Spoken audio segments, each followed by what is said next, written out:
Good afternoon. I'm Drew Holley with BIS Benefits. I am joined today by Jesse, and Jesse's on our commercial insurance. Jesse's going to be asking me some benefit questions, and I'm going to try to change things up on today's podcast. So, Jesse, what do you got for me today? Awesome. Well, thanks for your time today. Appreciate you having me. Was hoping that you could just tell me a little bit about the Georgia open enrollment checklist that everyone's talking about. Okay. Well, that's a very broad question, so I'm going to try to dial back of who could possibly be listening to this. So generally speaking, in America, open enrollment is the once a year if your employer offers health insurance that you get an opportunity to come onto that coverage or add your family or take them away once a year. You get to, maybe switch plans. Maybe you had a need for a high deductible, lower price plan in the previous 12 months, but in the next 12 months, you're anticipating a surgery, that time to change to different plans. So that's a broad view. If you're talking about, I'm a business and I need to prepare for open enrollment, the best advice I would tell you, you need a broker who starts early. It is a very, unfortunately, slow, archaic process. Healthcare is very, it's expensive in this country, and that's a variable that not every broker or business can control, but you can control your timelines. So the number one thing is take a very proactive approach. So if your policy renews in January and you're not talking to your broker until mid-November or later, I would have red flags, huge red flags. You need to be talking to your broker no later than October 1st. There needs to be a proactive approach because there's a lot.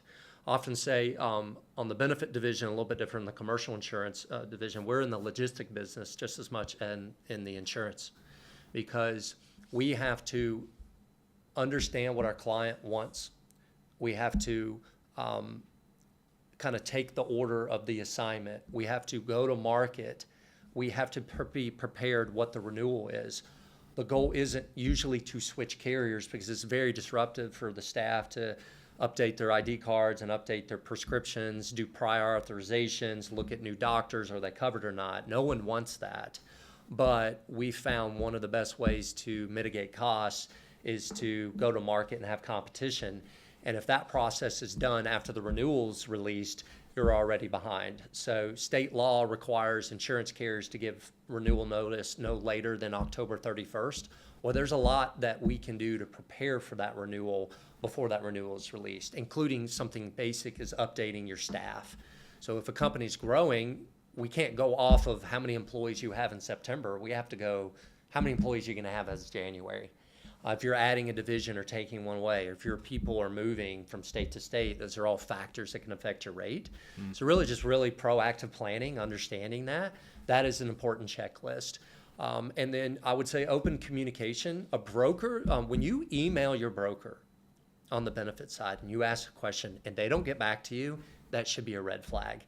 So a checklist is just, their readiness and preparedness. And we think responsiveness is a direct reflection of serving and service the client. And it tells you really if the broker's paying attention. And, 1/1, unfortunately, is a very busy season. It's kind of like tax season for CPAs.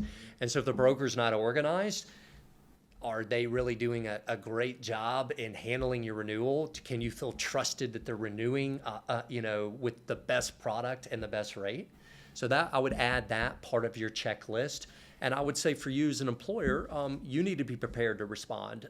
There should be expectations for your broker. There should be expectation for the client, the small business, and the carrier. And all those are moving to where the goal is to have an open enrollment at least 30 days before the renewal date. Larger organizations can be done sooner, and we're all for in doing that. So those are just a few of the checklists. It's really just to be prepared and take a very proactive approach. And, if the broker is not reaching out to you proactive and saying, here's the plan, there should be red flags that they may not be ready, because unlike commercial insurance, if a renewal is released with 2 days notice, it doesn't necessarily affect the rest of their staff. But if a broker's ill-prepared for an open enrollment meeting, it really affects every single employee and all those dependents covered. And there can be big implications, especially going into 1/1 renewal. The last thing people want to be thinking at Christmas and New Year's time is, do I have my ID card? Can I get my prescription filled? So does that help you kind of know a little bit on checklist? It does. I think just knowing about the ID cards and making sure those go out, because it's such a busy time for everyone. So just making sure that all the staff have that. It's a big reason. You're doing it for your staff, not necessarily for the business owner. Yeah, and the last thing I would add is, when I got into the industry almost 20 years ago, a lot of the burden of benefits and what price comes out of the deductions fell on the payroll and the HR manager. We're very much integrated into that conversation. So we have to understand technology and how it syncs with your payroll vendor and how that aligns. But you can't really sync payroll and online enrollments without knowing the best rate and then best plans. But a broker who doesn't understand what the word EDI or API is, again, I would have red flags. And a payroll vendor, they only understand their payroll and how it may or may not work. We have to understand how insurance makes it to the payroll deductions through the enrollment software. Combine all of that, we very much have to be a quarterback of a big ecosystem. So it's a tall, heavy order for us as benefit enrollment. But, for our staff, we take it as a challenge, and we like doing it because we're finding in the market that there's so many brokers who just fall behind. They don't have checklists, they don't have CRMs, they don't respond within 24 hours. And when you do those things or don't do those things, those are the nightmare open enrollment experience that we hear about from really, companies that aren't using BIS. So those are the areas we want to make sure we're doing it with our clients first, but we welcome the businesses listening, that if this sounds wonderful and you're not getting it, we'd love to help you. Absolutely.